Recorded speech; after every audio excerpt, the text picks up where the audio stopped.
검은색 세단이 빗줄기를 뚫고 헬리오스 그룹 본가의 육중한 철제 대문을 통과할 때 차창 밖으로 보이는 풍경은 마치 거대한 성체와도 같았으며 그 위압적인 분위기는 방문객을 압도하기에 충분했다.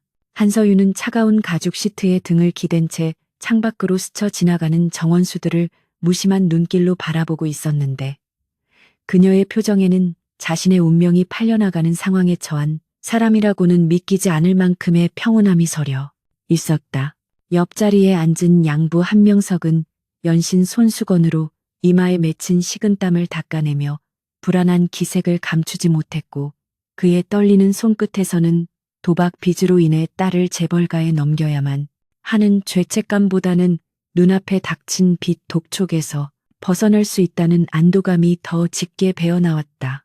서윤은 그런 양부의 비굴한 모습을 곁눈질로 확인하며 입가에 미세한 조소를 띄웠으나 이내 표정을 지우고 다시금 순종적이고 조용한 인형의 가면을 얼굴에 덮었었다. 차량이 저택의 현관 앞에 멈춰서자 제복을 입은 고용인들이 일사불란하게 움직이며 문을 열었고 쏟아지는 빗소리 사이로 들려오는 그들의 정중하지만 어딘가 기계적인 인사말은 이곳이 철저한 규율과 위계 질서로 움직이는 공간임을 암시했다. 서윤이 차에서 내리자마자 느껴지는 차가운 공기는 단순한 날씨 탓이 아니라 이 저택 전체를 감싸고 있는 냉혹한 기류에서 비롯된 것이었으며 그녀는 숨을 깊게 들이마시며 자신의 폐부 깊숙이 이 낯선 전장의 냄새를 새겨 넣었다.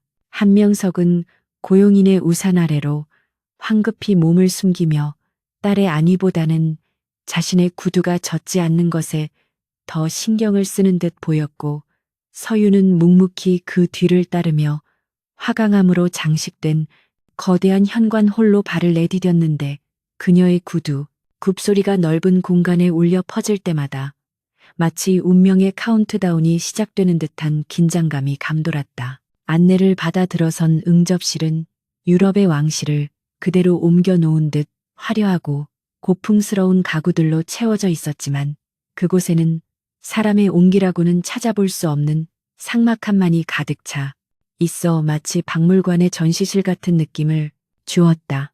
벽면을 가득 채운 거대하고 기괴한 추상화들은 방문객을 내려다보며 무언의 압박을 가하는 듯했고 높은 천장에 매달린 크리스털 샹들리에는 날카로운 빛을 산란시키며 아래에 있는 사람들을 낱낱이 해부하듯 비추고 있었다. 서윤은 지정된 소파에 앉아 무릎을 가지런히 모으고 시선을 아래로 떨구며 완벽하게 훈련된 유조승려의 자세를 취했으나 그녀의 머릿속에서는 이미 이 저택의 구조와 고용인들의 동선 그리고 보안 카메라의 위치를 본능적으로 파악하고 분석하는 작업이 쉴 새 없이 이루어지고 있었다. 그녀에게 있어 이곳은 결혼 생활을 시작할 신혼집이 아니라 앞으로 자신이 생존을 위해 싸워야 할 적진의 한복판이나 다름없었기 때문이었다. 얼마 지나지 않아 응접실의 육중한 문이 열리며 헬리오스 그룹의 안주인이자 강도진의 계모인 신혜란 여사가 모습을 드러냈는데 그녀의 등장만으로도 공기의 흐름이 바뀔 만큼 압도적인 카리스마와 서늘한 기운이 공간을 지배했다. 최고급 실크로 만든 드레스를 입고 빈틈없이 세팅된 머리를 한 그녀는 우아한 미소를 짓고 있었지만 그 눈빛만은 먹잇감을 탐색하는 맹수처럼 날카롭고 잔인하게 빛나고 있었다. 신혜라는 자리에 앉지도 않은 채 서윤의 머리부터 발끝까지 천천히 훑어보며 마치 시장에 나온 물건의 품질을 감정하듯 노골적인 시선을 보냈고 그 모욕적인 침묵 속에서 한명석은 어쩔 줄 몰라 하며 비굴한 웃음을 흘렸지만 서윤은 미동도 하지 않고 그 시선을 감내했다. 신혜란의 입에서 나온 첫마디는 인사가 아니라 거래의 확인이었으며 그녀의 목소리는 낮고 부드러웠으나 그 속에 담긴 내용은 비수처럼 날카로워 듣는 이의 심장을 서늘하게 만들었다. 신혜란이 탁자 위에 서류 봉투를 던지듯 내려놓자 묵직한 소리가 정적을 깼고 한명석은 마치 구원이라도 만난 듯 떨리는 손으로 그 봉투를 집어 들려다 신혜란의 차가운 눈빛에 제지당하며 엉거주춤하게 손을 거두었다. 신혜란은 찻잔을 우아하게 들어 올리며 한 모금 마신 뒤 서윤에게 시선을 고정하고는 너의 아버지가 진 빚 50억 원을 우리가 대신 갚아주는 조건으로 너는 내 아들 강도진의 아내가 되어 쥐 죽은 듯이 살아야 한다는 요지에 말을 아주 고상한 어휘로 포장하여 내뱉었다. 그녀의 말 속에는 서윤을 며느리로 인정하겠다는 존중은 티끌만큼도 없었으며 오로지 통제 불가능한 망나니로 소문난 의붓아들을 묶어두기 위한 족쇄이자 대외적인 이미지를 위한 장식품으로서의 역할만을 강요하고 있었다. 서윤은 고개를 살짝 끄덕이며 나직한 목소리로 알겠다고 대답했지만 그녀의 눈동자 깊은 곳에서는 모멸감 대신 상황을 역이용하려는 냉철한 계산이 번득이고 있었다. 거래가 성사되자 신혜라는 한명석에게 눈짓을 보내 그를 내보내도록 지시했고 한명석은 딸에게 작별 인사조차 제대로 하지 않은 채 챙겨준 수표 봉투를 품에 안고 도망치듯 응접실을 빠져나가며 서윤을 철저히 고립시켰다.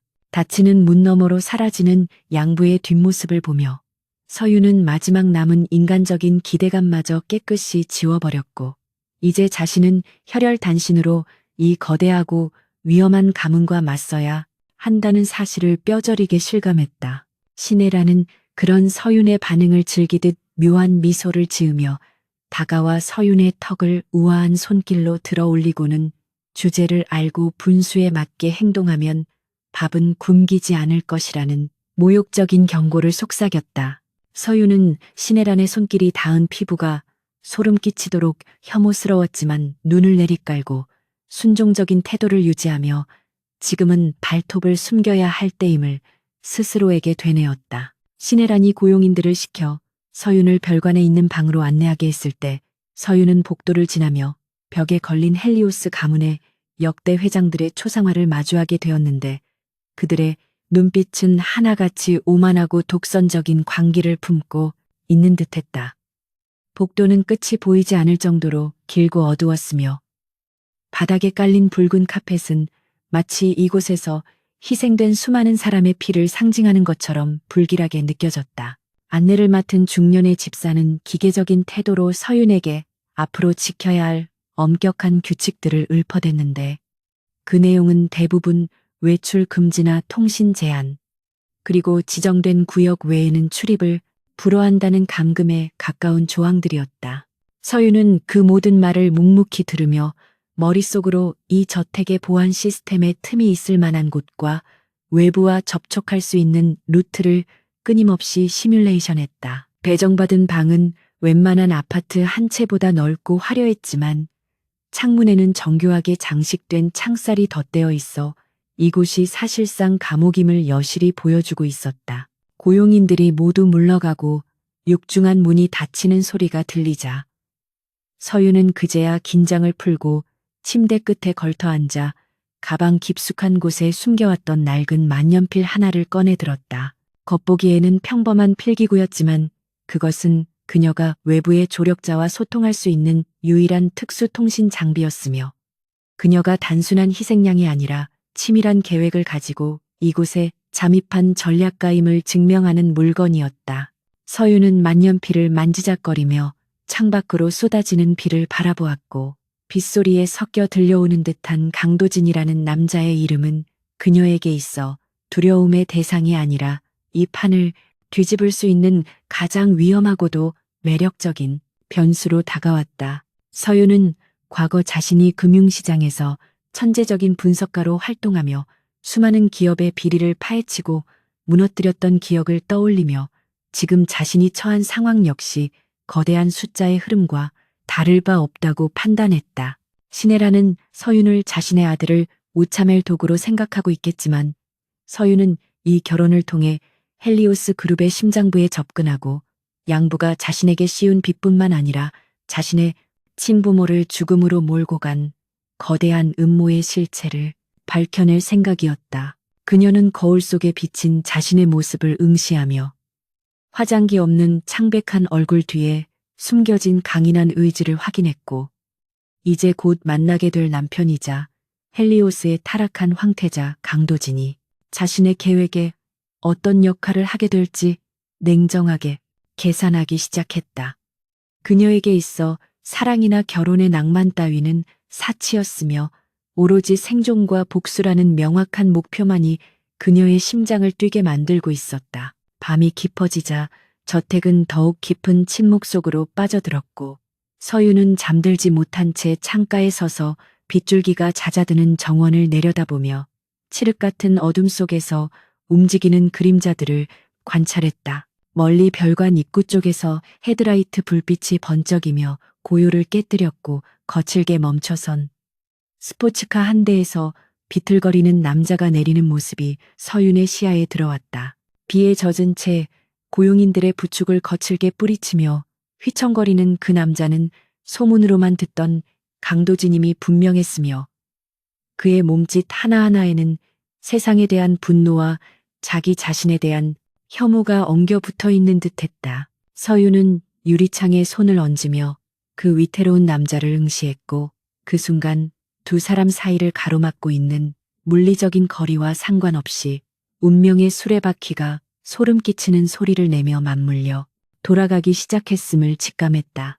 강도진이 현관으로 사라진 후에도 서유는 오랫동안 그 자리를 떠나지 않았는데 그녀는 방금 본 남자의 모습에서 단순히 술에 취한 망나니가 아닌 깊은 상처를 입고 울부짖는 짐승의 기운을 느꼈기 때문이었다.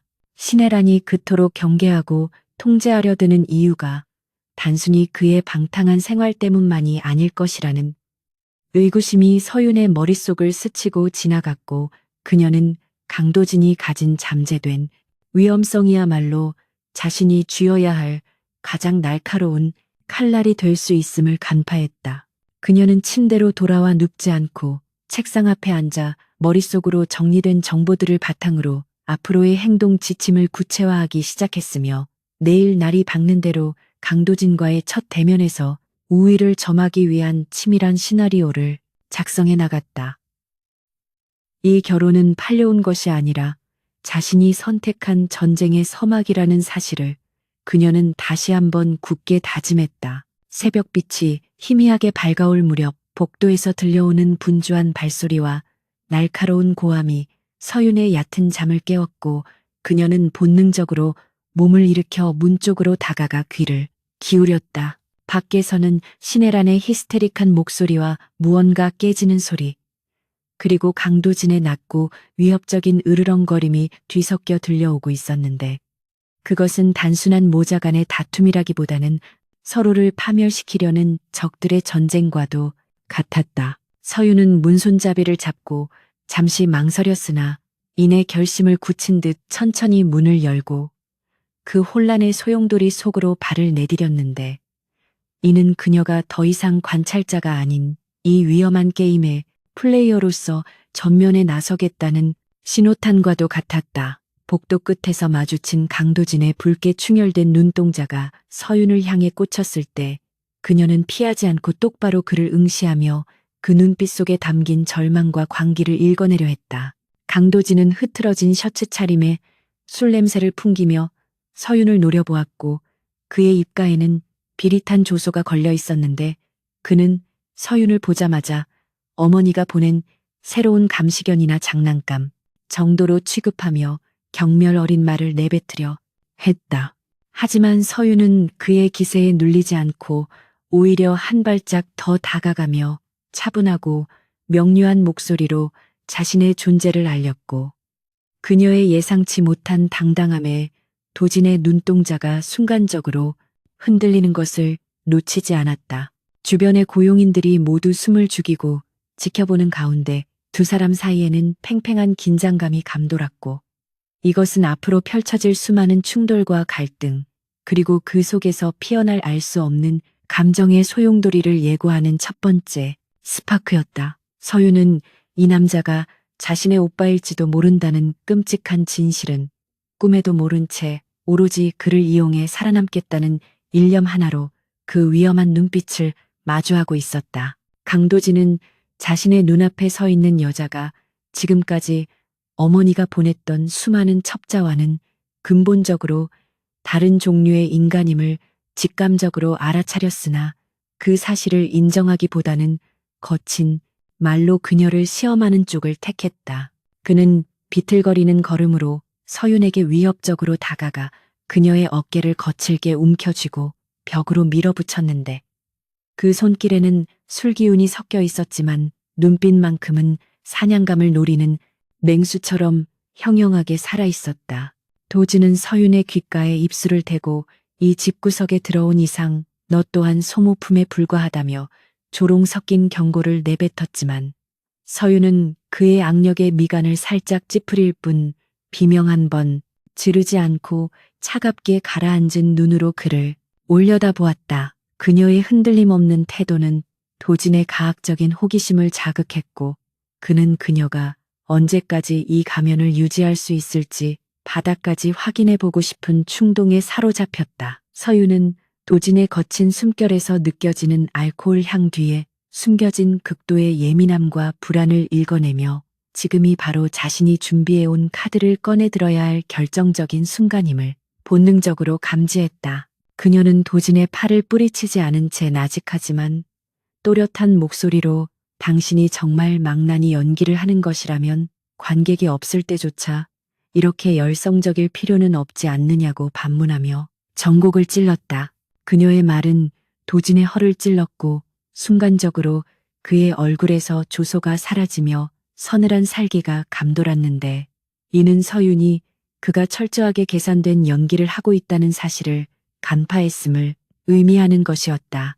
도진은 잡고 있던 서윤의 어깨를 놓고 한 걸음 뒤로 물러나며 흥미롭다는 듯 입꼬리를 비틀어 올렸고 두 사람 사이에는 팽팽한 긴장감이 흐르는 새로운 탐색전이 시작되었다. 도진은 서윤에게 따라오라는 눈짓을 보내고는 자신의 방으로 향했고 서윤은 흐트러진 옷매무새를 단정히 정리한 뒤 망설임 없이 그의 뒤를 따라 그 금지된 공간으로 발을 내디뎠다.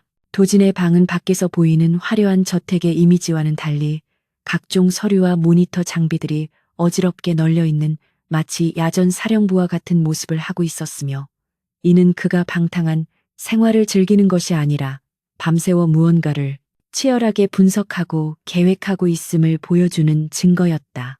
벽면을 가득 채운 화이트보드에는 복잡한 주식 차트와 헬리오스 그룹 계열사들의 지분 구조도가 빽빽하게 그려져 있었고 붉은색 마커로 표시된 적대적인 임원들의 명단은 그가 고립무원의 상태에서 홀로 힘겨운 싸움을 벌이고 있음을 짐작게 했다. 서윤은 그 광경을 눈에 담으며 자신의 추측이 틀리지 않았음을 확신했고 이 남자가 단순한 불량배가 아닌 권력을 되찾기 위해 칼을 갈고 있는 야심가라는 사실에 묘한 동질감을 느꼈다. 방문을 잠그고 돌아선 도진은 책상 위에 놓인 위스키 병을 들어 잔에 따르지도 않고 병째 들이키며 서윤을 향해 네가 무엇을 보았든 살아서 나가고 싶으면 입을 다무는 게 좋을 것이라고 으름장을 놓았다. 그러나 서윤은 겁을 먹기는커녕 천천히 화이트보드 앞으로 다가가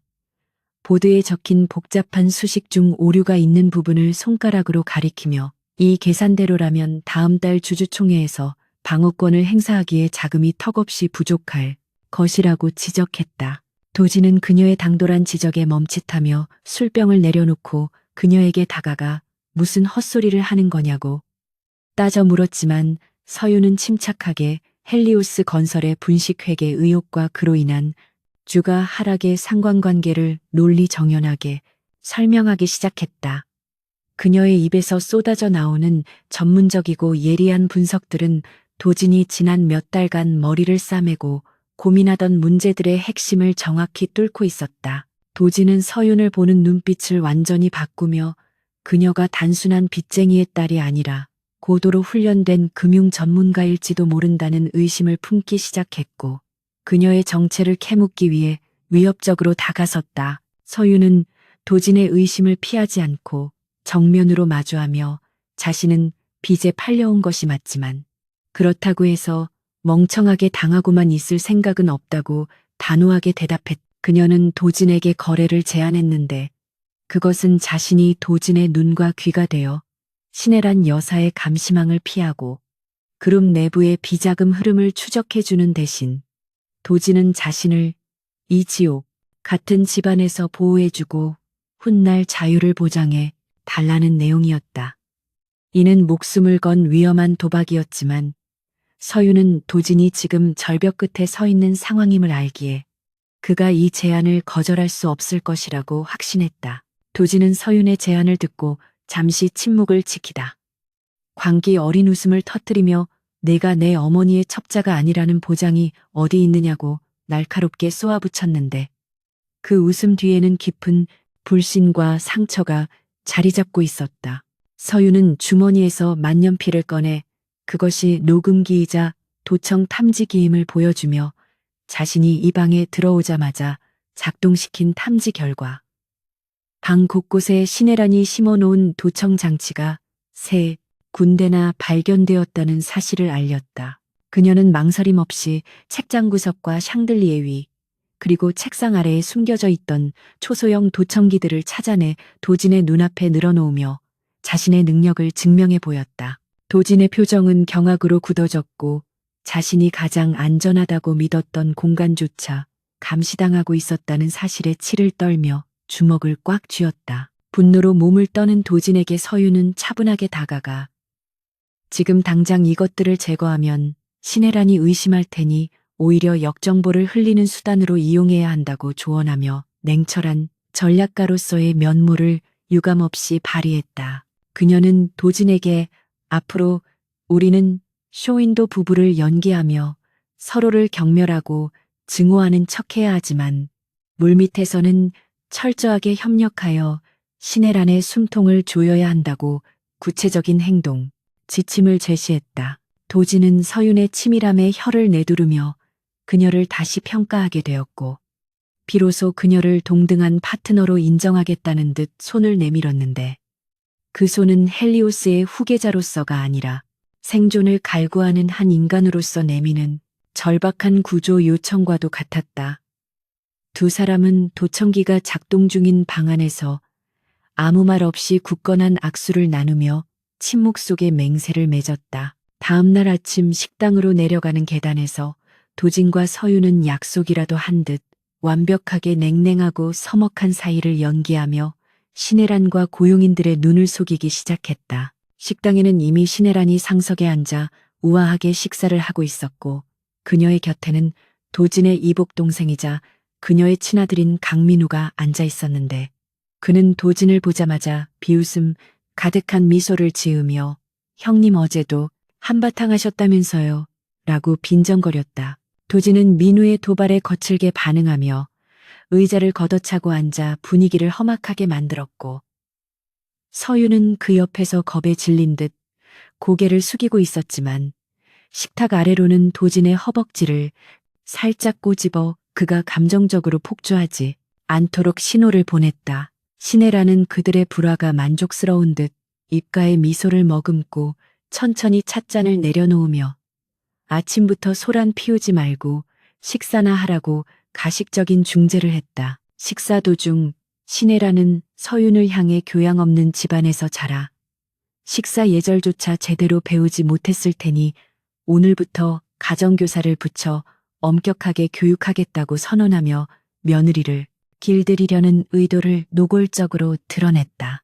그녀는 서윤에게 수프를 먹는 법부터 포크를 쥐는 법까지 하나하나 지적하며 모욕을 주려 했으나 서윤은 당황하지 않고 완벽하고 우아한 동작으로 식사를 이어가며 프랑스 유학 시절 익혔던 상류층의 에티켓을 자연스럽게 보여주었다. 서윤은 오히려 신혜란이 사용하는 앤티크 식기의 유래와 올바른 사용법에 대해 정중하게 언급하며 신혜란의 지적을 무색하게 만들었고 이에 신혜란의 표정은 순식간에 딱딱하게 굳어버렸다.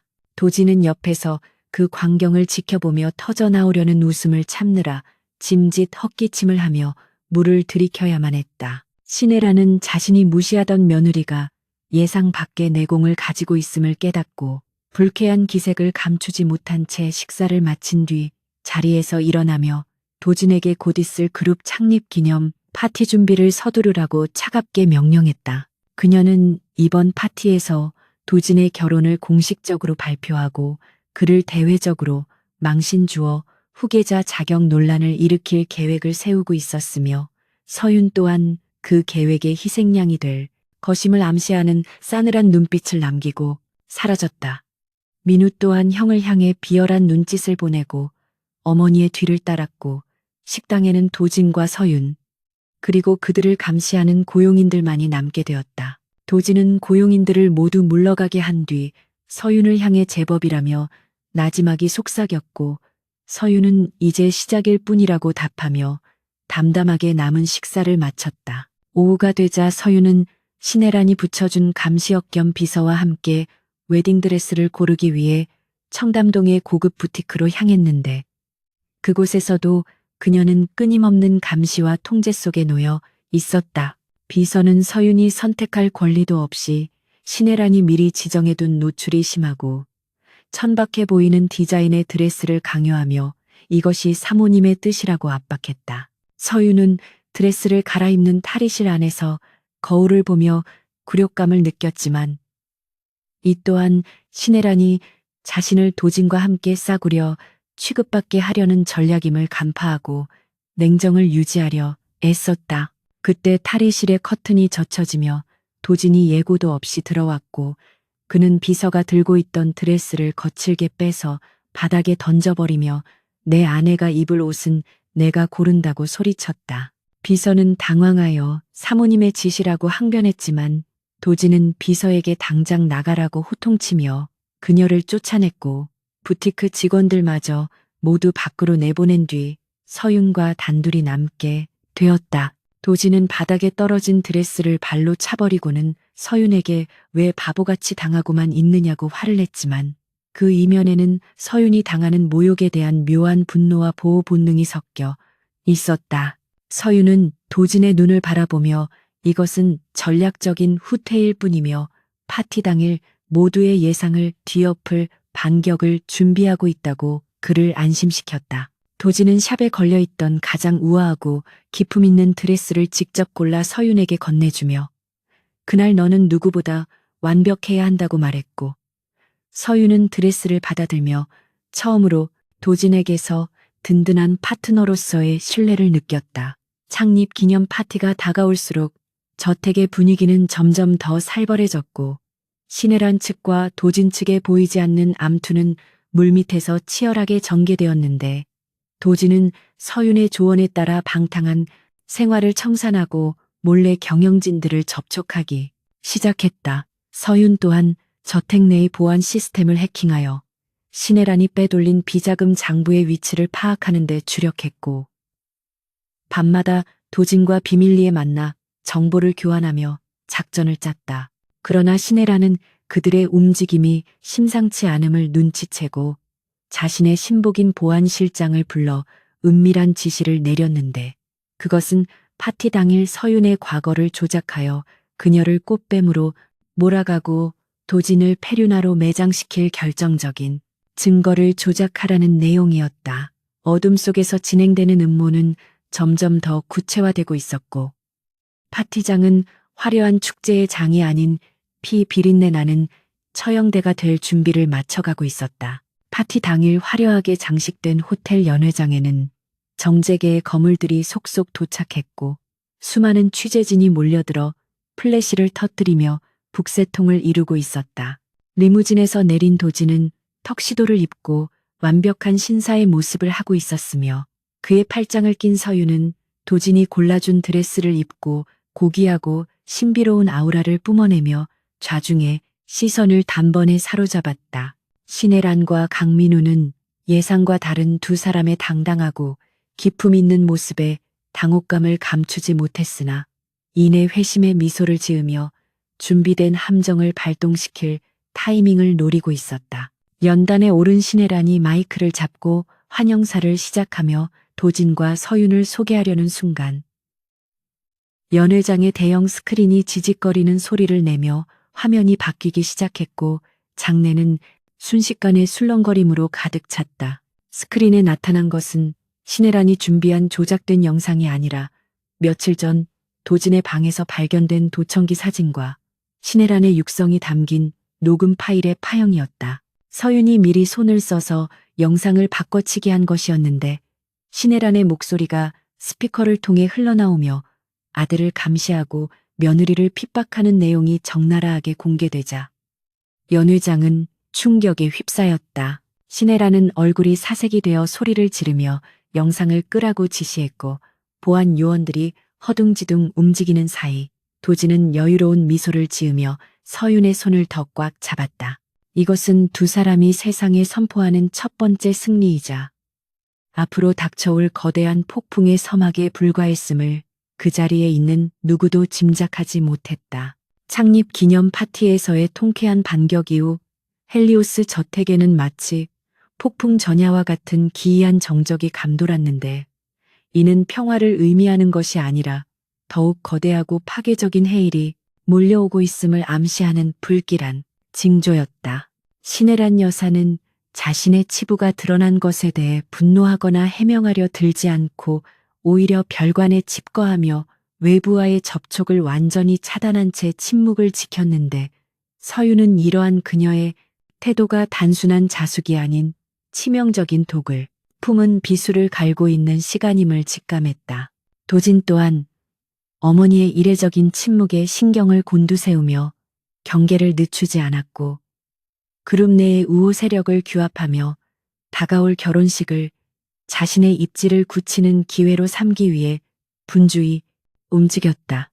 두 사람은 서로에 대한 신뢰를 바탕으로 수시로 정보를 교환하며 대비책을 세웠지만 신혜란이 준비하고 있는 카드가 상상조차 할 수 없는 윤리적 금기를 건드리는 것일 줄은 꿈에도 짐작하지 못했다. 결혼식 당일 아침 하늘은 잿빛 구름으로 뒤덮여 있었고 간헐적으로 떨어지는 빗방울은 축복이라기보다는 마치 다가올 비극을 예고하는 눈물처럼 차갑게 대지를 적시고 있었다. 서울 시내 최고급 호텔의 그랜드 볼룸을 통째로 대관하여 치러지는 이번 결혼식은 대한민국 상위 1%의 재력가들과 정계 인사들이 총출동하는 세기의 이벤트로 포장되어 있었지만 그 이면에는 각자의 이익을 챙기려는 탐욕스러운 시선들이 얽히고 설켜 있었다.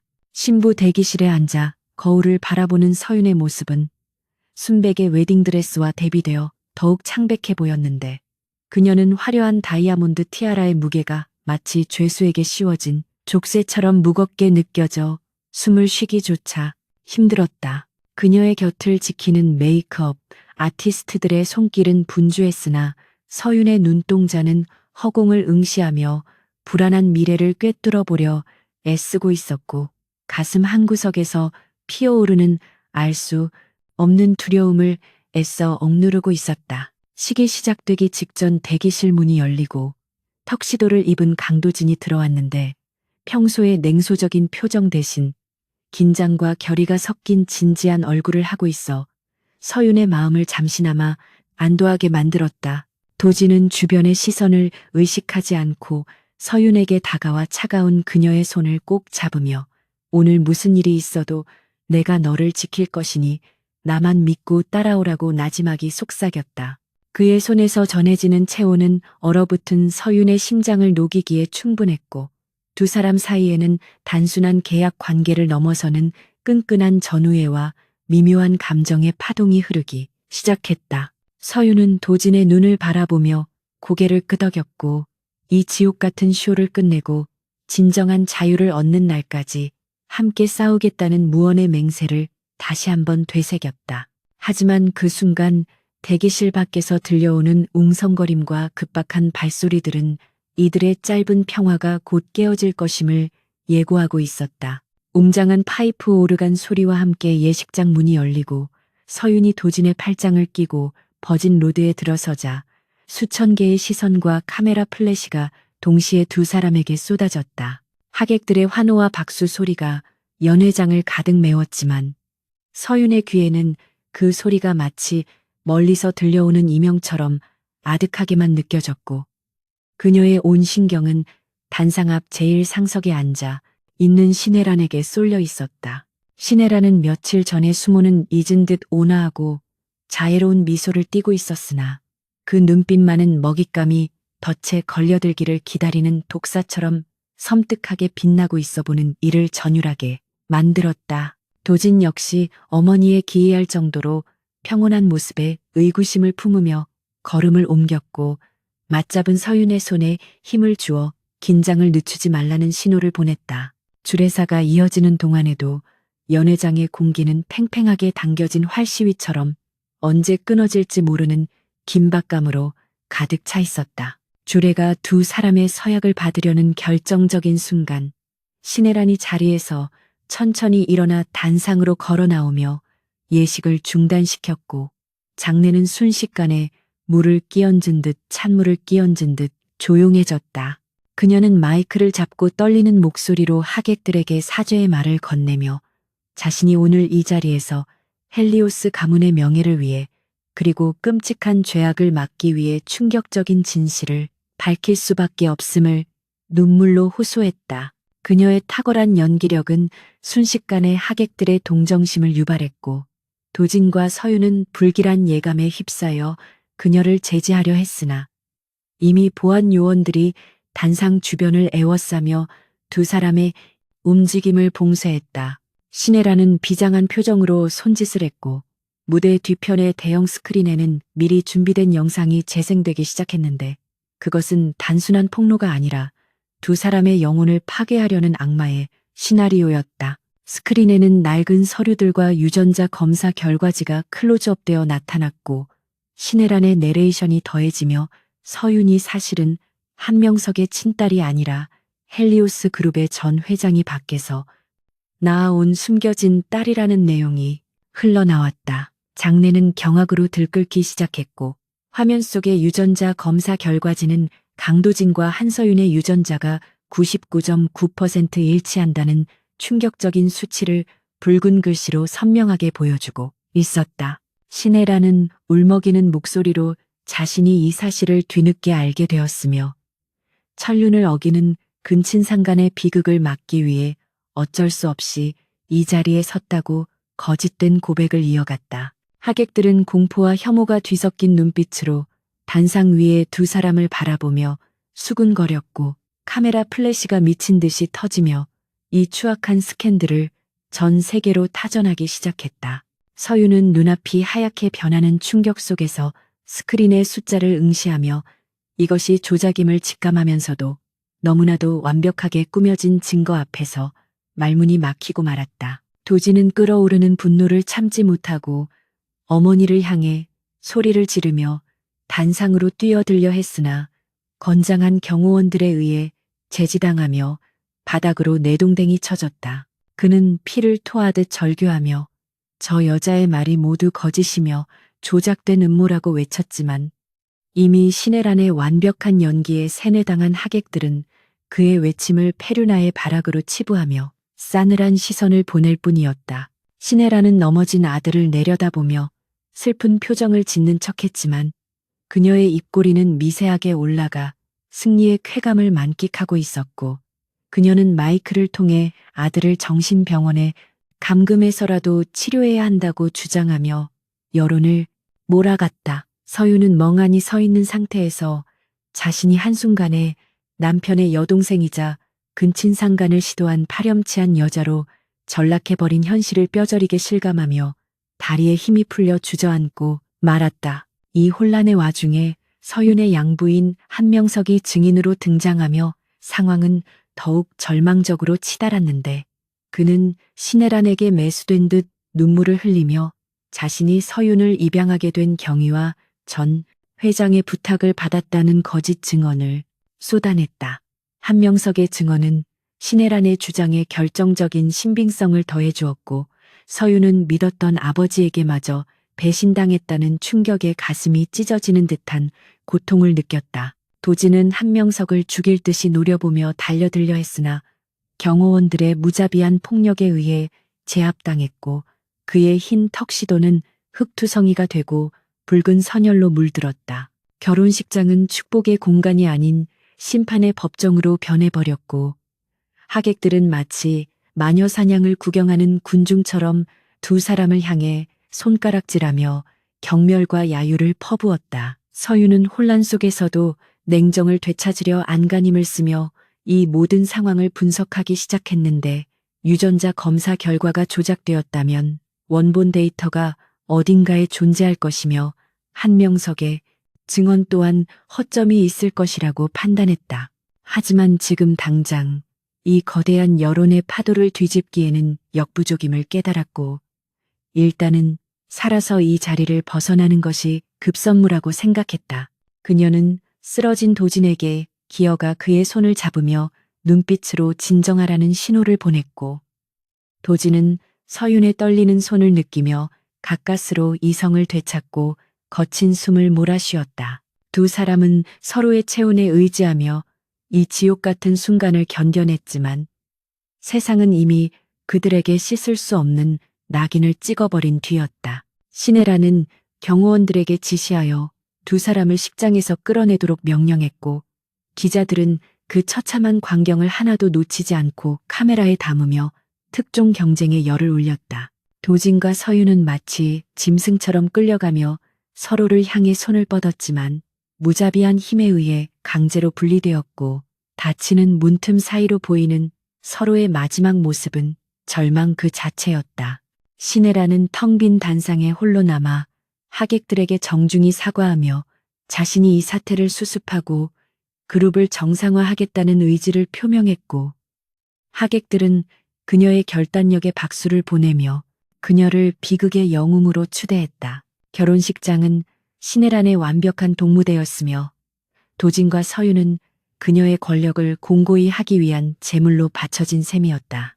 끌려간 곳은 저택의 지하 감금 시설이었는데 그곳은 빛 한 점 들어오지 않는 어둠과 습기로 가득 차 있어 사람의 정신을 피폐하게 만들기에 충분한 곳이었다. 도진은 독방에 갇혀 벽을 주먹으로 치며 울분을 토해냈고 서유는 옆방에 갇혀 차가운 바닥에 웅크린 채 앞으로의 계획을 구상했다. 비록 몸은 갇혀 있었지만 서윤의 머릿속은 그 어느 때보다 빠르게 회전하고 있었고 그녀는 이 치욕을 갚아주기 위해 반드시 살아남아 진실을 밝혀내리라 다짐했다. 어둠 속에서 들려오는 도진의 고통스러운 신음소리는 서윤의 복수심을 더욱 불타오르게 만드는 기폭제가 되었고 그녀는 품속에 숨겨둔 만년필을 꺼내 벽에 날짜를 새기며 반격에 날을 카운트하기 시작했다. 저택 밖에서는 뉴스와 인터넷을 통해 헬리오스 가문의 충격적인 스캔들이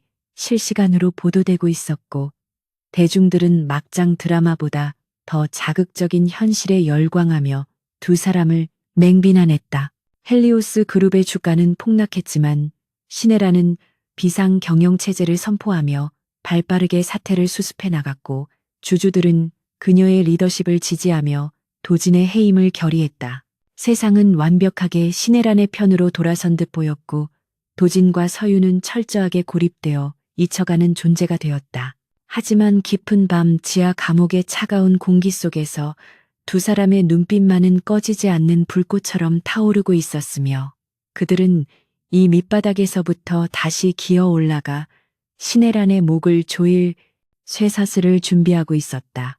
시간이 얼마나 흘렀는지 알 수 없는 암흑 속에서 서유는 벽을 통해 들려오는 미세한 진동으로 도진과 소통을 시도했고 모스 부호를 이용해 서로의 생사를 확인했다. 도진은 처음에는 절망에 빠져 있었으나 서윤의 끊임없는 신호에 반응하며 점차 안정을 되찾았고 두 사람은 벽 하나를 사이에 두고 보이지 않는 연대를 형성해 나갔다.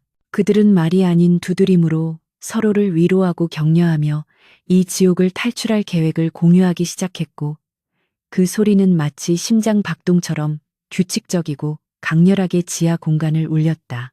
이것은 끝이 아니라 새로운 시작이었으며 거짓된 혈연의 굴레를 벗어던지고 진정한 동반자로 거듭나기 위한 처절한 실현의 과정이었다. 지하 감옥의 육중한 철문이 열리며 쏟아지는 눈부신 빛에 한서유는 반사적으로 눈을 찌푸렸는데 그녀의 앞에 선 것은 구원자가 아닌 시네란 여사의 수행 비서들과 건장한 경호원들이었다. 그들은 마치 오물을 치우듯 거친 손길로 서윤을 일으켜 세워 질질 끌고 나갔으며 저항할 힘조차 남아있지 않은 서윤은 짐짝처럼 들려 저택의 뒷문으로 향했다.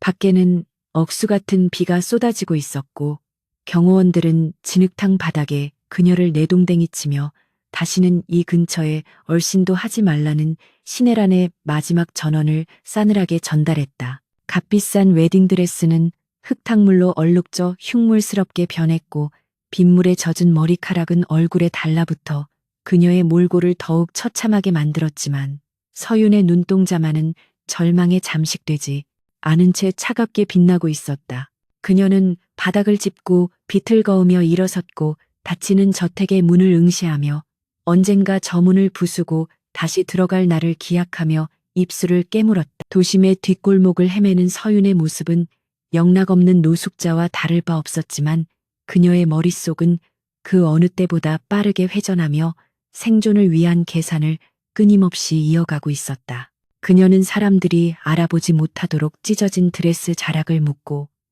얼굴에 검댕을 묻힌 채 인파가 드문 골목길을 선택해 이동했으며 가장 먼저 향한 곳은 서울역의 낡은 물품 보관함이었다.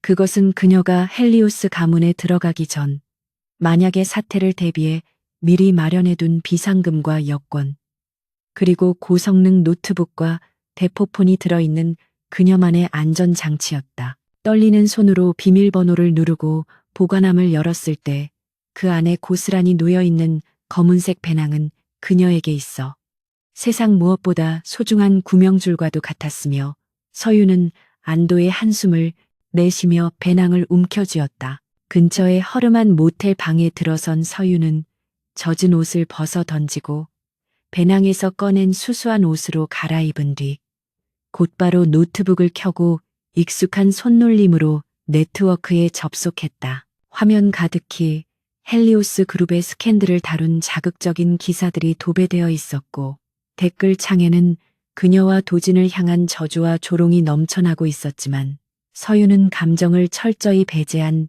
채 오로지 정보 수집에만 집중했다. 그녀는 특수 브라우저를 통해 다크웹에 접속하여 과거 자신이 활동했던 정보 브로커 네트워크에 접촉을 시도했고 동시에 헬리오스 본가의 보안 서버 해킹을 시작했다.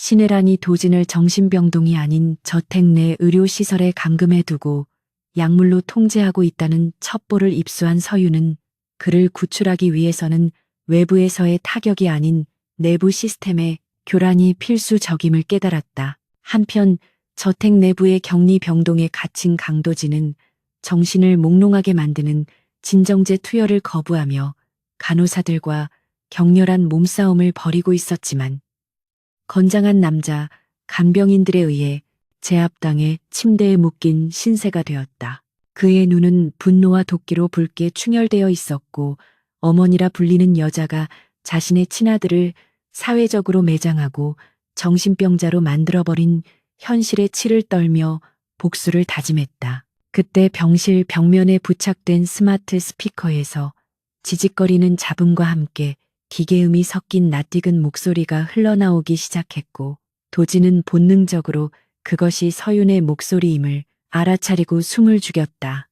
서윤은 해킹한 스피커를 통해 도진에게 현재의 상황과 탈출 계획을 짧고 명료하게 전달했는데 그녀의 목소리는 절망의 구렁텅이에 빠진 도진에게 내려온 유일한 동아줄이었다. 서윤은 도진에게 오늘 밤 자정저택의 보안 시스템이 서버 점검을 위해 30초간 재부팅되는 틈을 타 전자 도어락을 무력화시킬 테니 그 타이밍에 맞춰 병실을 빠져나와야 한다고 지시했다. 그녀는 도진이 이동해야 할 루트와 CCTV 사각지대를 정확하게 짚어주며 그가 마주칠 경비원들의 동선까지 예측해 주었는데 이는 그녀가 저택의 구조를 얼마나 완벽하게 파악하고 있는지를 증명하는 것이었다. 도진은 묶인 손목을 풀기 위해 침대 프레임에 팔을 비벼대며 살점이 떨어져 나가는 고통을 감내했고 자정이 다가올수록 그의 심장은 터질 듯이 요동치기 시작했다. 마침내 시계가 12시를 가리키는 순간 병실의 조명이 깜빡이며 전자 도어락의 잠금 장치가 해제되는 소리가 들렸고 도진은 괴력을 발휘해 결박을 풀고 문을 박차고 나갔다. 복도로 나온 도진은 서윤의 지시대로 어둠 속에 몸을 숨기며 기민하게 움직였지만 곧 순찰을 돌던 경비원 2명과 마주치게 되었고 피할 수 없는 육탄전이 벌어졌다. 약 기운이 아직 남아있어 몸이 무거웠지만 생존에 대한 본능과 분노가 그의 주먹에 실리며 경비원들을 압도했고 그는 쓰러진 경비원의 무전기를 탈취해 서윤과 실시간으로 소통할 수 있는 채널을 확보했다. 서윤은 모니터를 통해 도진의 움직임을 지켜보며 다음 구역의 보안 레이저를 차단하고 엘리베이터를 대기시키는 등 그를 위한 길을 열어주며 완벽한 서포트를 수행했다. 도진은 서윤의 목소리에 의지해 미로 같은 저택의 지하 통로를 통과하며 점차 출구에 가까워지고 있었지만 신혜란이 비상 상황을 감지하고 전면 폐쇄 명령을 내리면서 상황은 급박하게 돌아갔다. 저택 전체에 요란한 사이렌 소리가 울려 퍼지고 무장한 사설 경비업체 직원들이 출동하여 도진을 포위망에 가두려 했으나 서윤은 저택의 스프링클러 시스템을 오작동시켜 현장을 아수라장으로 만들었다. 쏟아지는 물줄기와 연기 속에서 시야가 차단된 경비원들이 우왕좌왕하는 사이 도진은 그 틈을 타 뒷마당 담장을 넘었고 미리 서윤이 준비해둔 오토바이에 몸을 실었다. 빗길을 뚫고 질주하는 도진의 뒤로 추격 차량들이 따라붙었지만 그는 서윤이 내비게이션을 통해 알려주는 좁은 골목길들을 요리조리 빠져나가며 따돌리는 데 성공했다. 차가운 빗방울이 얼굴을 때렸지만 도진은 난생 처음으로 맛보는 자유의 공기에 전율하며 엑셀을 더 세게 밟았고 어둠 속으로 사라졌다. 접선 장소인 한강 둔치의 낡은 컨테이너 박스 뒤에서 서윤은 초조하게 시계를 보며 도진을 기다리고 있었는데 멀리서 들려오는 오토바이 엔진 소리에 그녀의 긴장이 일순간에 풀렸다. 비에 젖은 채 나타난 도진은 상처투성이었지만 눈빛만은 살아있었고 두 사람은 말없이 서로를 바라보며 안도감과 함께 묘한 전우애를 느꼈다. 도진은 서윤에게 다가가 거칠게 숨을 몰아쉬며 내 덕분에 살았다는 짧은 말로 고마움을 표했고 서윤은 담담하게 고개를 끄덕이며 그에게 마른 수건과 갈아입을 옷을 건넸다. 이제 그들은 헬리오스라는 거대한 성에서 쫓겨난 추방자들이자 현상금이 걸린 도망자 신세가 되었지만 역설적이게도 그 어느 때보다 강력한 결속력으로 묶이게 되었다. 컨테이너 안으로 들어온 두 사람은 낡은 난로 앞에 마주 앉아 신혜란이 제시했던 유전자 검사 결과지에 대해 분석하기 시작했는데 서윤은 노트북 화면에 띄운 데이터를 가리키며 결정적인 오류를 지적했다. 그녀는 헬리오스 가문의 유전적 특징인 희귀 혈액형 인자가 자신에게는 없으며 신혜란이 제시한 검사 결과지는 교묘하게 조작된 데이터 값들의 조합일 뿐이라고 확신에 찬 목소리로 설명했다. 도진은 서윤의 설명을 들으며 잃어버렸던 희망을 다시 찾은 듯한 표정을 지었고 그렇다면 진짜 자신의 친동생이 누구인지 아니면 아예 존재하지 않는 것인지에 대한 의문을 제기했다. 서윤은 이 모든 조작을 주도한 의사와 당시 검체를 채취했던 간호사를 찾아내야만 진실에 접근할 수 있다고 말하며 다음 타겟을 설정했다. 서윤은 다크웹을 통해 입수한 정보를 바탕으로 유전자 검사를 담당했던 의사가 최근 도박 빚을 일시불로 청산하고 해외 도피를 준비 중이라는 정황을 포착했다. 그들은 의사가 출국하기 전에 그를 확보해야 한다는 결론을 내렸고 도진은 자신이 가진 마지막 비자금 계좌의 암호를 서윤에게 넘겨주며 자금줄을 확보하도록 했다. 헬리오스의 황태자였던 도진과 금융계의 천재였던 서윤이 힘을 합치자 그들의 시너지는 무시무시한 파괴력을 발휘하기 시작했으며 그들은 더 이상 쫓기는 사냥감이 아니라 사냥꾼을 노리는 늑대가 되어가고 있었다. 밤은 깊어갔지만 컨테이너 안의 불빛은 꺼지지 않았고 두 사람은 낡은 지도 위에 붉은 펜으로 작전 계획을 그려나가며 복수의 서막을 준비했다. 새벽녘이 되자 비는 그쳤지만 도시는 여전히 차가운 안개에 휩싸여 있었고 서윤과 도진은 짧은 쪽잠을 잔 뒤 곧바로 행동을 개시할 준비를 마쳤다. 그들은 신분을 위장하기 위해 머리 스타일을 바꾸고 허름한 작업복을 입었지만 그들 눈 속에 담긴 기백은 감출 수 없었다.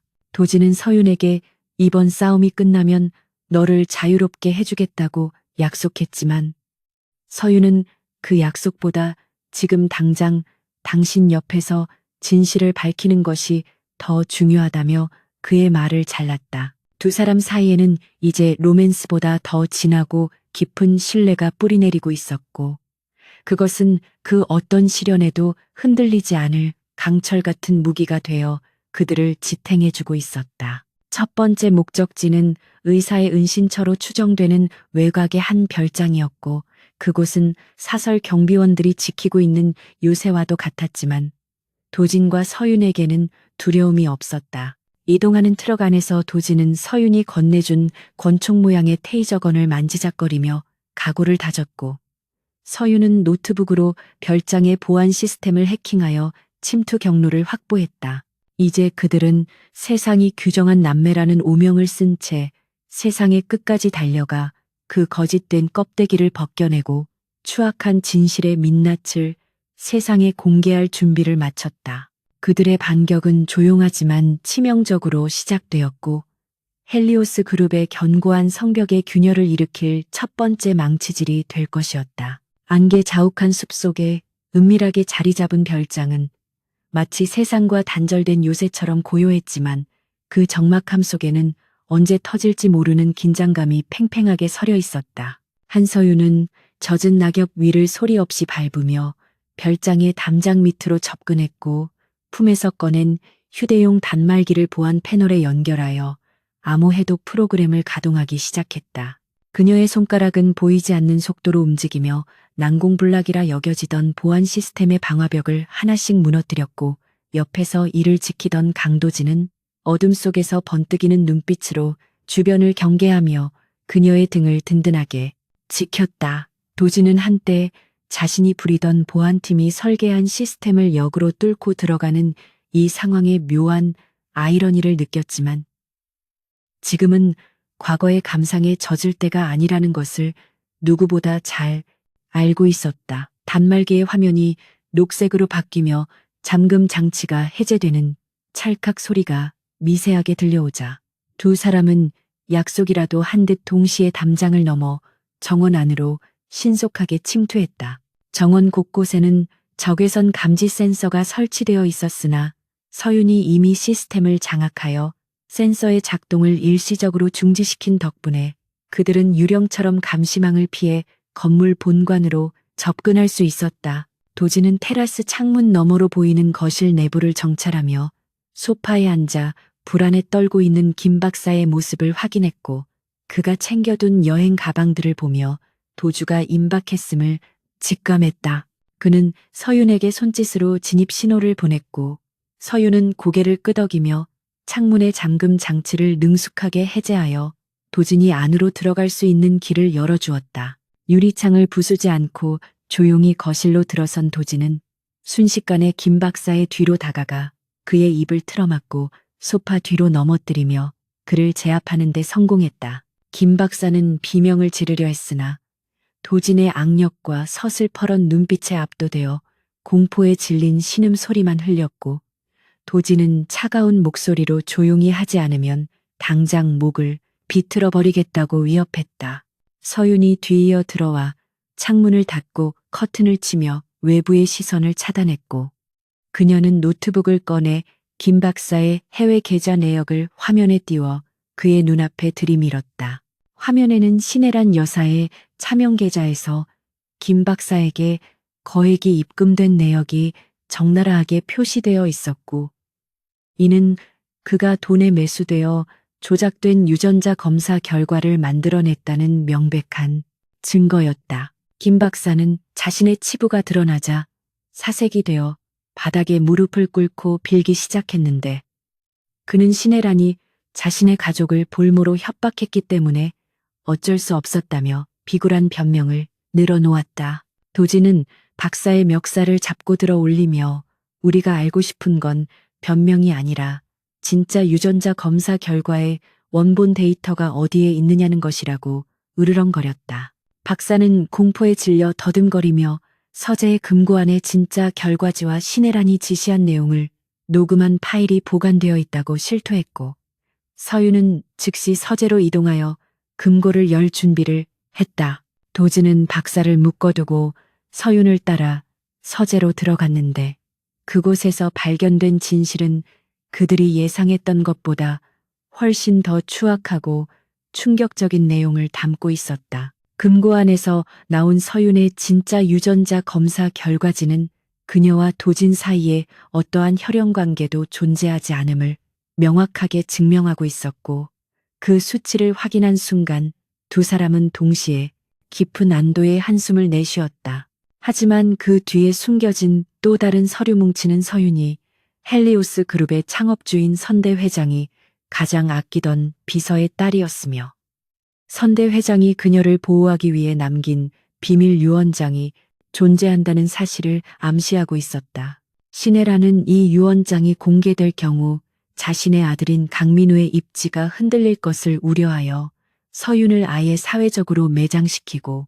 도진마저 폐륜하로 몰아 한꺼번에 제거하려는 끔찍한 계획을 세웠던 것이었다. 서윤은 떨리는 손으로 서류를 넘기며 자신의 출생에 얽힌 비밀과 부모님의 억울한 죽음이 모두 신혜란의 탐욕에서 비롯되었음을 깨닫고 주체할 수 없는 분노를 느꼈다.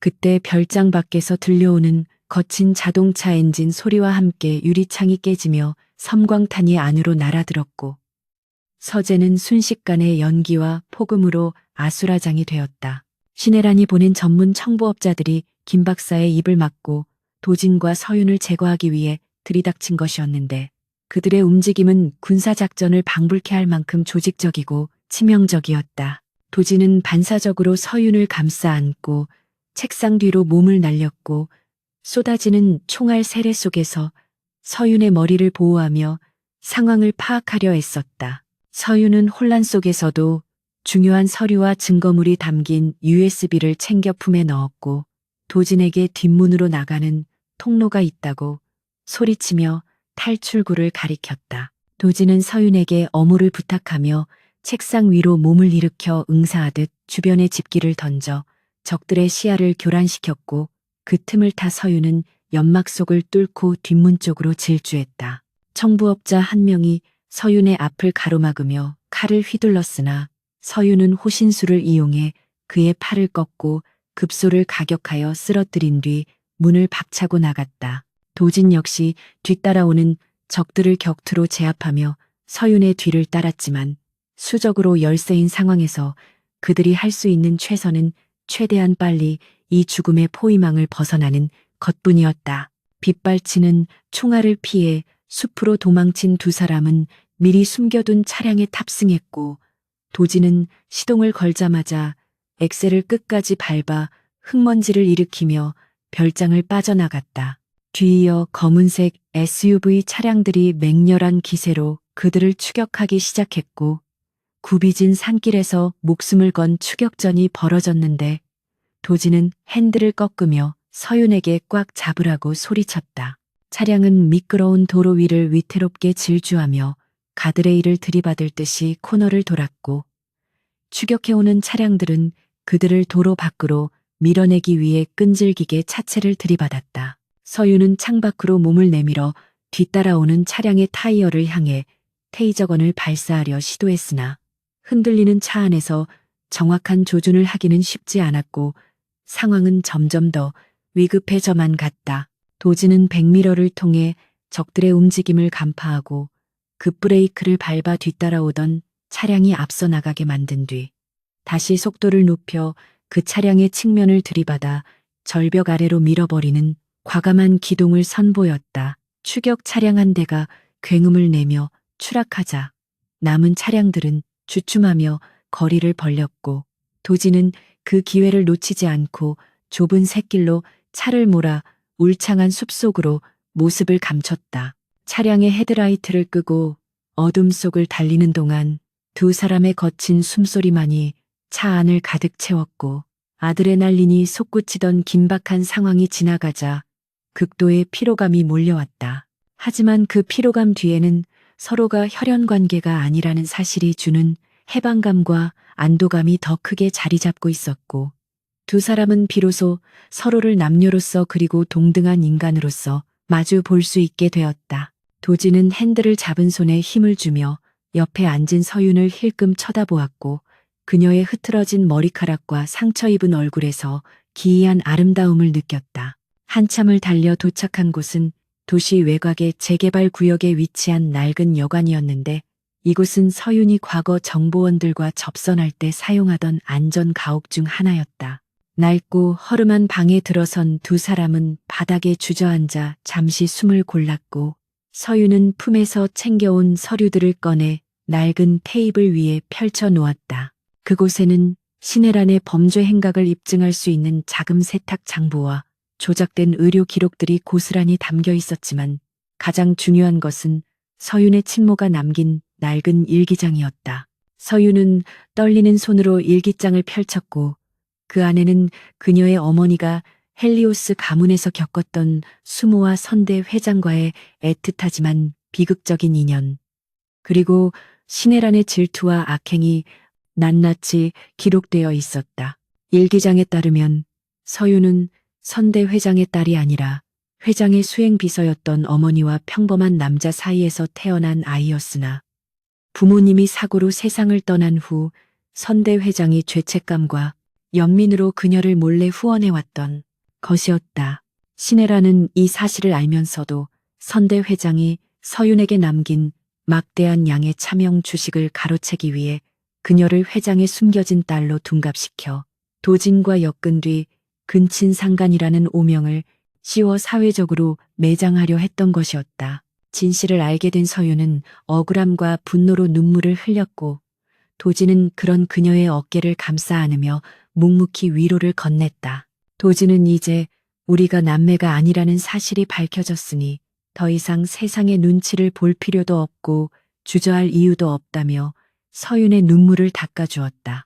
그날 밤 좁은 여관방에서 두 사람은 서로의 상처를 치료해주며 그동안 억눌러왔던 감정의 빗장을 조심스럽게 풀기 시작했는데, 그것은 연인으로서의 뜨거운 열정이라기보다는 생사를 함께한 전우로서의 깊은 연대감에 가까웠다. 도진은 서윤의 팔에 난 찰과상의 약을 발라주며 자신이 지켜주지 못해 미안하다고 나직이 속삭였고, 서윤은 고개를 저으며 당신 덕분에 진실을 찾을 수 있었다고 답했다. 두 사람의 시선이 허공에서 얽히며 미묘한 기류가 흘렀지만, 그들은 지금 당장의 감정보다는 내일 있을 최후의 결전을 위해 마음을 다잡는 쪽을 택했다. 그들은 밤을 새워 확보한 증거들을 정리하고 신혜란을 무너뜨릴 구체적인 계획을 수립했는데, 그 목표는 단순히 그녀를 감옥에 보내는 것이 아니라 그녀가 쌓아올린 모든 권력과 명예를 철저하게 파괴하는 것이었다. 새벽이 밝아올 무렵 서윤은 노트북을 통해 언론사들의 보낼 보도 자료를 작성하고, 도진은 자신의 우호 세력인 소액주주 연대 대표와 비밀리에 연락을 취해 긴급 주주총회 소집을 요구했다. 신혜라는 이미 도진을 해임하고 자신의 아들 민우를 회장 자리에 앉히기 위한 임시 주주총회를 오늘 오전으로 잡아놓은 상태였기에 시간은 그들의 편이 아니었다. 하지만 도진과 서윤은 이 위기를 기회로 삼아 주주총회장을 자신들의 무죄를 입증하고 신혜란을 단죄할 심판의 장으로 만들겠다는 대담한 역전극을 구상하고 있었다. 그들은 이제 더 이상 도망자가 아니었으며 진실이라는 가장 강력한 무기를 손에 쥐고 적진의 한복판으로 걸어 들어갈 준비를 마친 심판자들이었다. 여관을 나서기 전 도진은 서윤의 손을 잡고 잠시 멈춰 섰는데, 그의 눈빛에는 결연한 의지와 함께 서윤에 대한 깊은 신뢰가 담겨 있었다. 그는 서윤에게 오늘 우리가 그곳에 들어가면 다시는 돌아올 수 없는 강을 건너게 될 것이지만 너와 함께라면 두렵지 않다고 말했다. 서윤은 도진의 손을 맞잡으며 우리는 반드시 승리할 것이고 그 폐허 위에서 다시 시작할 것이라고 화답하며 그에게 힘을 실어주었다. 두 사람은 떠오르는 태양을 등지고 헬리오스 본사를 향해 발걸음을 옮겼고, 그들의 그림자는 길게 늘어져 거대한 기업의 마천루를 집어삼킬 듯이 위협적으로 뻗어나갔다. 이제 모든 준비는 끝났고 거짓으로 쌓아 올린 성을 무너뜨릴 마지막 일격만이 남아 있었다. 도진과 서윤이 탄 택시가 헬리오스 본사 건물 앞에 도착했을 때 그곳은 이미 수많은 취재진과 시위대 그리고 경찰 병력으로 둘러싸여 혼란의 도가니였다. 사람들은 헬리오스 가문의 부도덕함을 규탄하는 피켓을 들고 구호를 외치고 있었고 시네라는 건물 안에서 안전하게 보호받으며 자신의 승리를 확신하고 있을 터였다. 도지는 선글라스로 얼굴을 가린 채 차에서 내렸고 서윤은 모자를 눌러쓰고 그의 뒤를 따르며 인파 속으로 섞여 들어갔다. 그들은 정문이 아닌 직원용 통로를 향해 움직였고 그곳에는 서윤이 미리 매수해둔 보안 요원이 문을 열어둔 채 그들을 기다리고 있었다. 거대한 유리문 너머로 보이는 로비는 마치 전쟁터로 향하는 입구처럼 차갑고 삭막했지만 두 사람의 발걸음에는 망설임이 없었다. 직원용 승강기가 멈추고 육중한 문이 열리자 긴 복도 끝에 위치한 대회의실 입구가 시야에 들어왔는데 그곳은 이미 신혜란 여사가 고용한 사설 경호원들이 이중삼중으로 바리케이드처럼 막아서고 있었다. 한서윤은 숨을 고르며 품에서 태블릿 PC를 꺼내 건물 내부의 보안 네트워크에 접속했고 강도진은 넥타이를 거칠게 풀어헤치며 주먹을 꽉 쥐어 싸울 태세를 갖추었다. 두 사람의 등장은 아직 누구에게도 발각되지 않았지만 그들의 심장은 마치 시한폭탄의 타이머처럼 긴박하게 뛰고 있었으며 저 거대한 문 너머에서 벌어지고 있을 거짓의 향연을 상상하자 피가 거꾸로 솟는 듯한 분노가 치밀어 올랐다. 서윤이 손가락을 빠르게 움직여 회의실 앞에 CCTV 화면을 루프 영상으로 조작하고 경보 시스템을 무력화시키는 동안 도지는 그녀의 앞을 가로막는 장애물들을 피가 튀는 육탄전으로 돌파할 각오를 다지며 어깨를 풀었다. 한편 대회의실 안에서는 신혜란이 단상에 서서 비통한 표정으로 연설을 이어가고 있었는데 그녀는 강도진의 타락과 부도덕함을 개탄하며 회사를 위기에서 구하기 위해서는 자신의 친아들인 강민우가 새로운 회장으로 추대되어야 한다고 역설했다. 주주들은 이미 언론을 통해 도배된 도진의 추문을 사실로 받아들이고 있었기에 분위기는 신혜란이 의도한 대로 흘러가고 있었으며 곳곳에 심어둔 그녀의 측근들이 바람을 잡으며 동조하는 발언을 쏟아내고 있었다.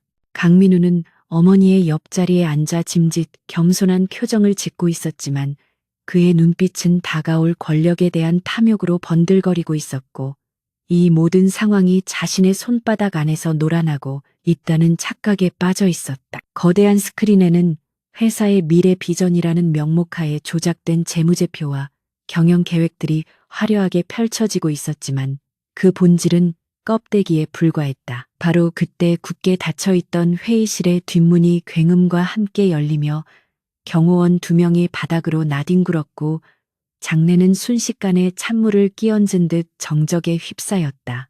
흑투성이가 된 옷차림에 상처 입은 얼굴을 한강도진이 당당한 걸음으로 들어섰고 그 뒤를 이어 한서윤이 차가운 눈빛으로 주주들을 응시하며 등장하자 사람들은 귀신이라도 본 듯 경악하며 자리에서 일어났다. 도진은 피 묻은 손으로 입가에 묻은 혈흔을 닦아내며 단상을 향해 천천히 걸어 나갔는데 그에게서 뿜어져 나오는 위압감은 경호원들이 감히 접근조차 하지 못할 만큼 강렬하고 살벌했다. 신혜라는 사색이 되어 마이크를 잡은 손을 떨며 경비원들에게 당장 저 미친 사람들을 끌어내라고 소리쳤지만 도진의 기세에 눌린 경비원들은 주춤거리며 선뜻 나서지 못했다. 도진은 단상 아래까지 걸어와 신혜란을 똑바로 올려다보며 당신의 연극은 이제 끝났으니 그만 내려오라고 놨지만 쩌렁쩌렁한 목소리로 일갈했다. 장내가 술렁거리는 틈을 타 서윤은 회의실 한쪽에 위치한 메인 통제실로 향하지 않고 단상 옆에 있는 프레젠테이션용 노트북에 직접 연결된 케이블을 자신의 태블릿에 꽂아 넣었다. 신혜란의 지시를 받은 경호실장이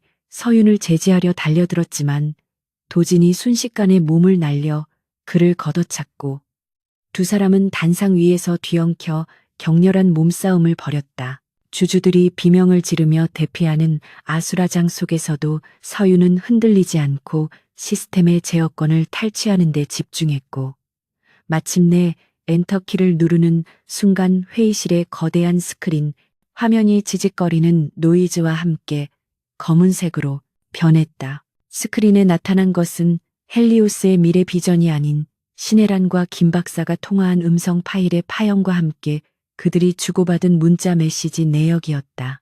스피커를 통해 흘러나오는 신혜란의 목소리는 너무나도 선명하고 적나라해서 변명의 여지가 없었는데 그녀는 김 박사에게 유전자 검사 결과를 조작하라고 지시하며 그 대가로 거액을 송금하겠다는 내용을 구체적으로 언급하고 있었다. 주주들은 충격에 빠져 입을 다물지 못했고 신혜라는 비명을 지르며 저걸 끄라고 발악했지만 이미 통제권은 서윤의 손에 넘어가 있었다.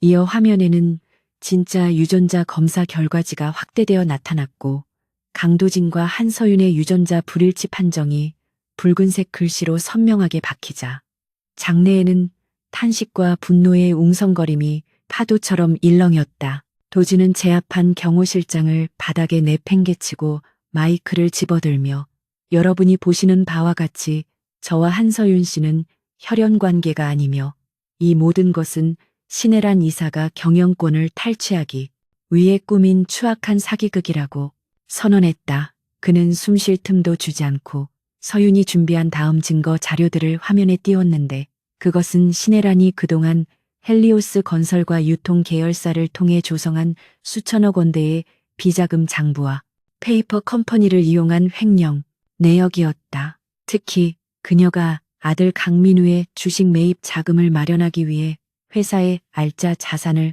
헐값에 매각한 정황이 드러나자 주주들의 분노는 극에 달했고 여기저기서 해명을 요구하는 고성이 터져 나왔다.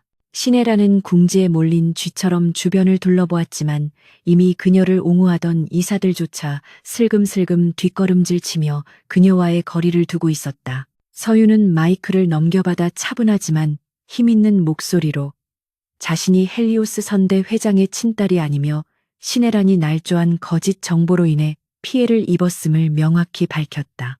또한 그녀는 선대 회장이 남긴 비밀 일기장의 내용을 일부 공개하며 신혜란이 과거 자신의 어머니를 핍박하고 죽음으로 내몰았던 과거사까지 폭로했는데 이는 단순한 경영권 분쟁을 넘어 한 인간의 도덕성을 파헤치는 치명타가 되었다. 그녀의 호소력 짙은 목소리는 장내를 숙연하게 만들었고 사람들은 그동안 괴물로만 알았던 도진과 꽃뱀으로 오해했던 서윤을 전혀 다른 시선으로 바라보게 되었다. 강민우는 상황이 불리하게 돌아가자 어머니를 보호하기는커녕 슬그머니 뒷문으로 도망치려 했으나 도진이 미리 배치해둔 서윤의 지인들에게 가로막혀 도가내든 쥐 신세가 되었다. 분노한 주주들 사이에서 신혜란의 해임안을 즉석에서 발의하자는 의견이 빗발쳤고 의장은 사태의 심각성을 인지하고 긴급 투표를 진행하려 했다. 신혜란은 단상에서 내려오지 않고 버티며 이것은 모두 조작이며 자신은 회사를 위해 헌신했을 뿐이라고 악을 썼지만 그녀의 목소리는 성난 군중의 야유 속에 파묻혀 들리지 않았다. 그때 회의실 문이 다시 열리고 정복을 입은 경찰들과 검찰 수사관들이 들이닥쳤는데 그들은 서윤이 사전에 전송한 증거 자료를 토대로 체포영장을 발부받아 출동한 것이었다.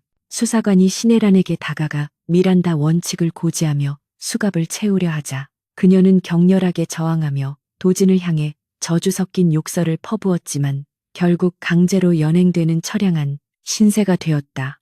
도진은 끌려가는 신혜란을 차가운 눈으로 내려다보며 이것이 당신이 그토록 원하던 권력의 말로라고 나지막이 읊조렸고 신혜란은 끝까지 도끼 어린 눈빛을 거두지 않은 채 회의실 밖으로 사라졌다.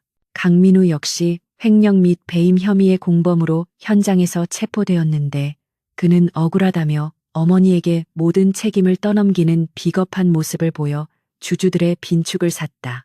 회의실은 순식간에 범죄 현장 검거 장소로 변했지만 그 혼란 속에서도 도진과 서윤은 단상 중앙에 굳건히 서서 서로의 손을 잡고 무언의 승리를 확인했다. 카메라 플래시가 미친 듯이 터지며 두 사람의 모습을 담았지만 이번에는 비난의 대상이 아닌 부패를 척결한 영웅으로서의 모습으로 기록되고 있었다. 상황이 정리되자 도진은 다시 마이크를 잡고 흔들리는 주주들을 진정시키며 헬리오스 그룹의 전면적인 쇄신을 약속하는 즉석 연설을 시작했다.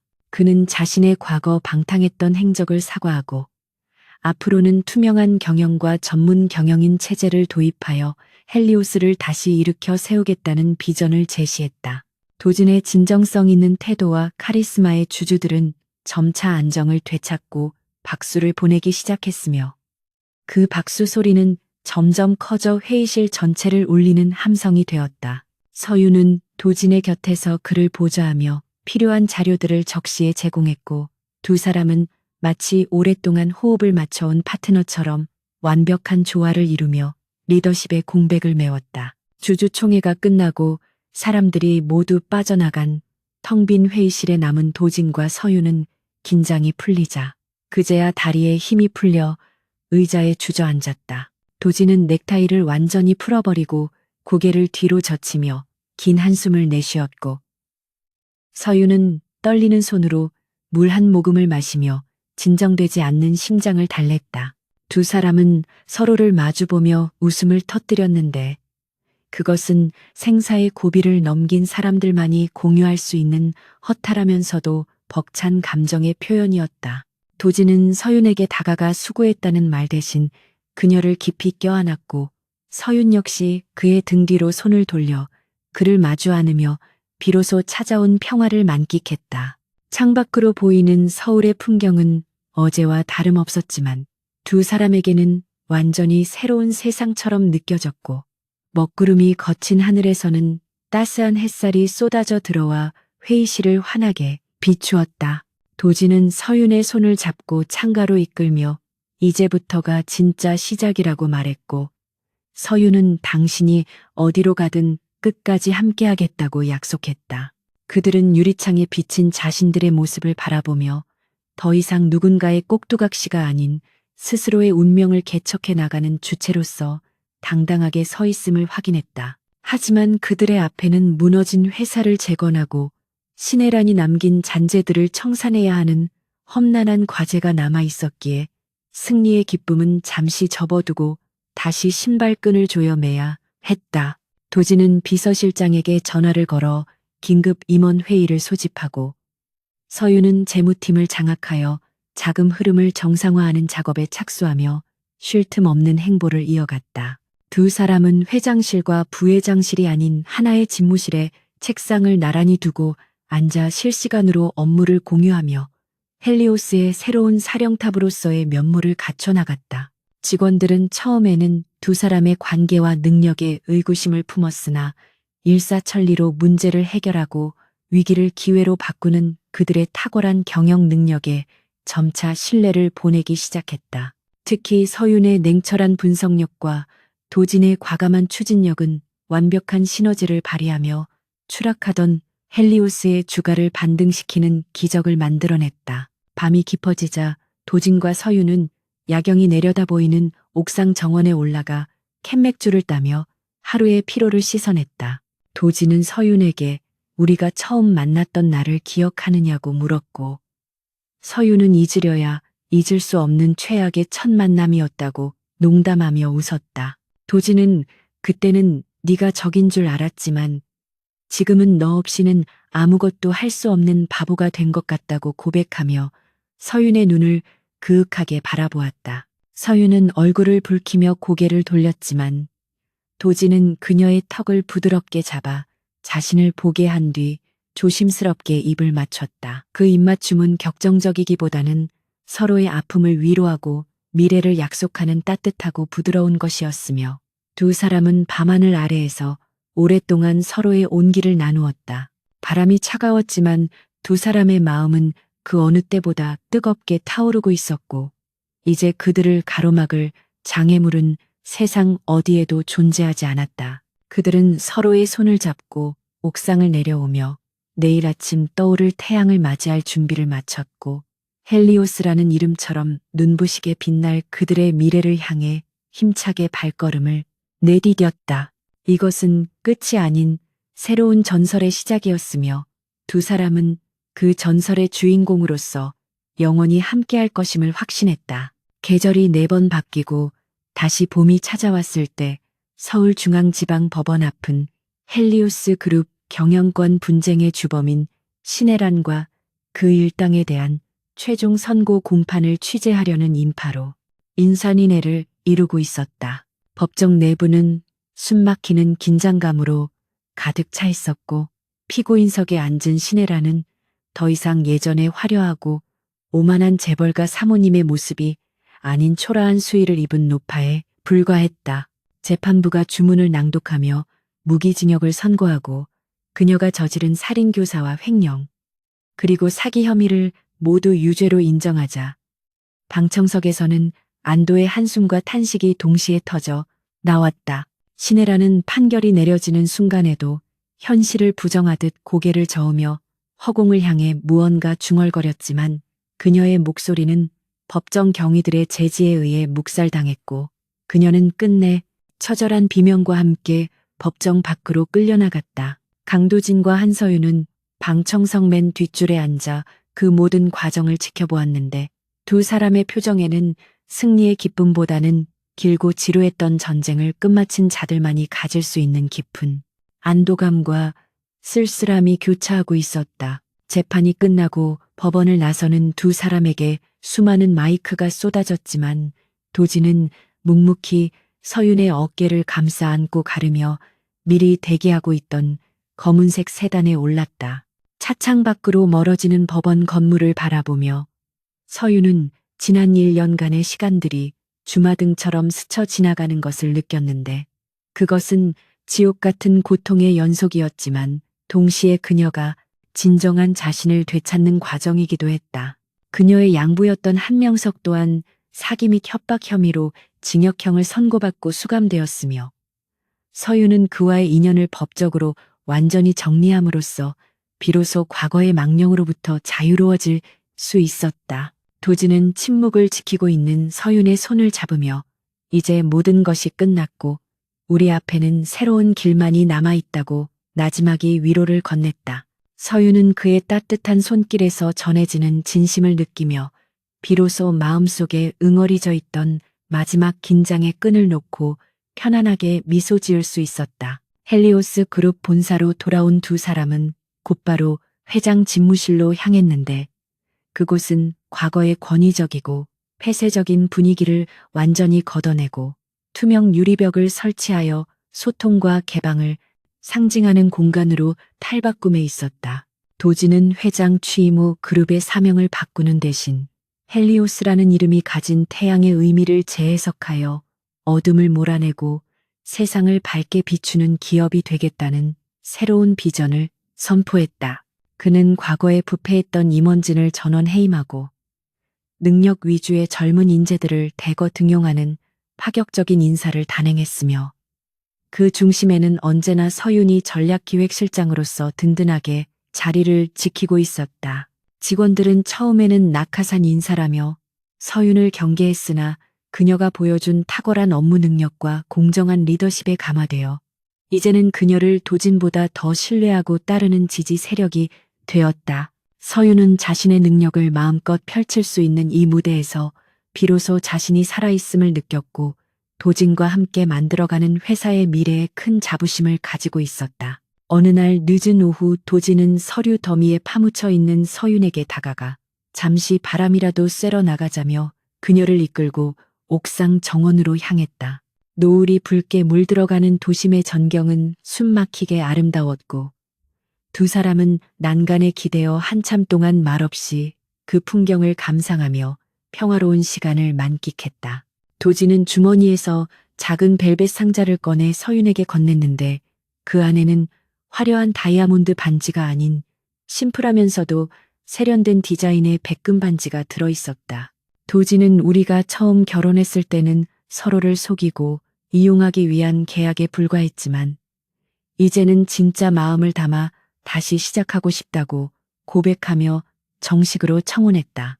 그는 서윤이 없었다면 자신은 여전히 괴물로 살았거나 파멸했을 것이라며 그녀가 자신의 인생을 구원한 유일한 비침을 진지하게 털어놓았다. 서윤은 도진의 진심 어린 고백에 눈시울을 붉히며 반지를 받아들었고 자신의 손가락에 끼워지는 차가운 금속의 감촉에서 영원히 깨지지 않을 단단한 약속의 무게를 느꼈다.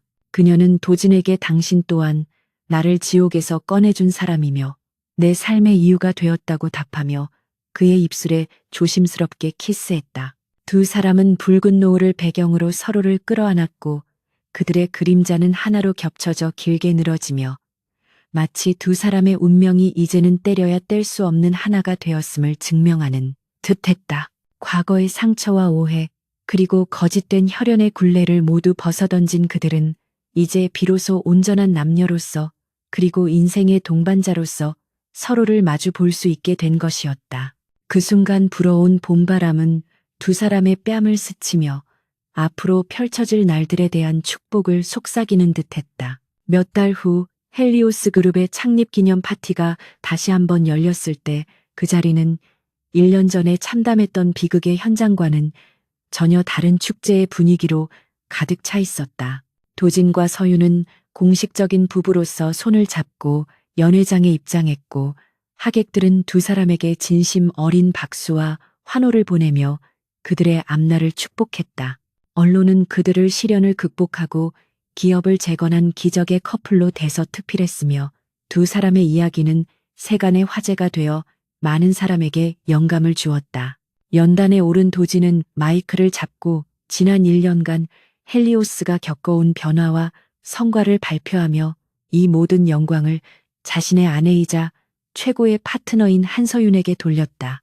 서윤은 환한 미소로 하객들에게 인사를 전하며 이제 헬리오스는 과거의 어둠을 딛고 일어나 더 높은 곳을 향해 비상할 것임을 자신있게 선언했다. 파티가 무르익을 무렵 도진과 서윤은 사람들의 시선을 피해 테라스로 빠져나와 둘만의 오붓한 시간을 가졌는데 밤하늘에는 수많은 별이 보석처럼 빛나고 있었다.